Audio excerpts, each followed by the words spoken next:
Hello student, आज हम पढ़ेंगे स्टैंडर्ड 10 में चैप्टर नंबर 2 में एग्जाम्पल 2। अब यहाँ पर हमें क्या ढूंढना है, पॉलिनोमियल्स के ज़ीरो और कोएफिशिएंट ढूंढने हैं। Find the zeros of the quadratic polynomial x² + 7x + 10 and verify the relation between the zeros and coefficient. So हमें सबसे पहले ये इक्वेशन लिखनी है। इक्वेशन कौन सी है? x² + 7x + 10।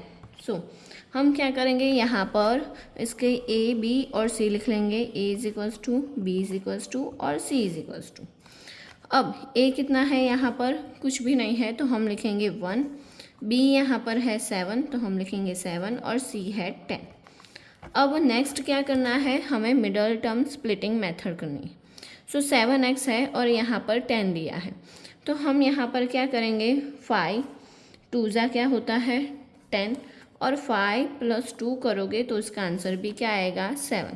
सो हम यही लेंगे, बट जो बड़ा नंबर है वो हम पहले लिखेंगे इन दोनों में से और जो छोटा नंबर है वो बाद में। सो यहाँ पर हम लिखेंगे x² + 5x + 2x + 10। ओके, अब हमें क्या करना है, इन दोनों में से कॉमन निकाल लेना है। तो इसमें से कॉमन क्या निकल रहा है, x निकल रहा है और बचा क्या यहाँ पर x + 5। अब इन दोनों में से कॉमन निकालना है तो यहाँ पर 5 2 होगा और यहाँ पर 2 ऑलरेडी है तो कॉमन निकलेगा 2 + 2 x + 5। अब ये दोनों को एक साथ में लिखना है और ये एक ब्रैकेट x + 2 एंड x + 5।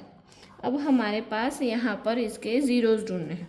तो जब भी आपको ज़ीरो ढूंढने हैं तो आपको कैसे लिखना पड़ेगा, x + 2 = 0, x + 5 = 0। तो ये इस तरफ जाएगा तो क्या हो जाएगा, माइनस हो जाएगा। तो x = आंसर क्या आया -2 और x = एक हमें आंसर मिला -5।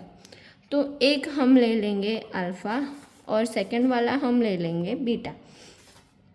सो हमें यहाँ पर सम और प्रोडक्ट ढूंढने हैं। तो जब भी आपको सम और प्रोडक्ट ढूंढने हैं तो उसका फॉर्मूला आपको यूज़ करना पड़ेगा। सम का फॉर्मूला क्या है, अल्फ़ा + बीटा = -b/a और प्रोडक्ट का फॉर्मूला क्या है, अल्फ़ा × बीटा = c/a। अब सबकी वैल्यू हमारे पास है, अल्फ़ा और बीटा हमने अज्यूम किया है।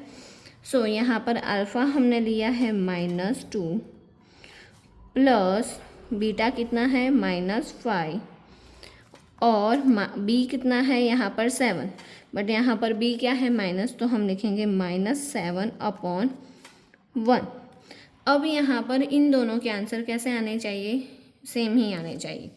सो यहाँ पर होगा -2 + और -5 = -7/1। अब ये 1 लिखो या ना लिखो वो उतना मैटर नहीं करता। सो -5 -2 क्या हो जाएंगे, प्लस हो जाएंगे तो -7 = -7। अब इन दोनों का आंसर कैसा आया, इक्वल आया। अब इनका भी आंसर कैसा आना चाहिए, इक्वल आना चाहिए। सो यहाँ पर प्रोडक्ट में क्या है, अल्फ़ा × बीटा, मतलब कि -2 × -5। हमें यहाँ पर मल्टीप्लिकेशन करना है। अब ये दोनों माइनस माइनस है तो 5 2 क्या हो जाएगा 10 और वो भी प्लस में। सो यहाँ पर आंसर क्या आया 10। तो अब = के उस साइड भी आंसर कैसा आना चाहिए, इक्वल। सो c कितना है यहाँ पर 10 और a कितना लेना है 1। सो 10/a है तो वो हमें यहाँ पर लिखने की ज़रूरत नहीं है 1। दोनों के आंसर सेम आ गए हैं। Thank you for watching my video.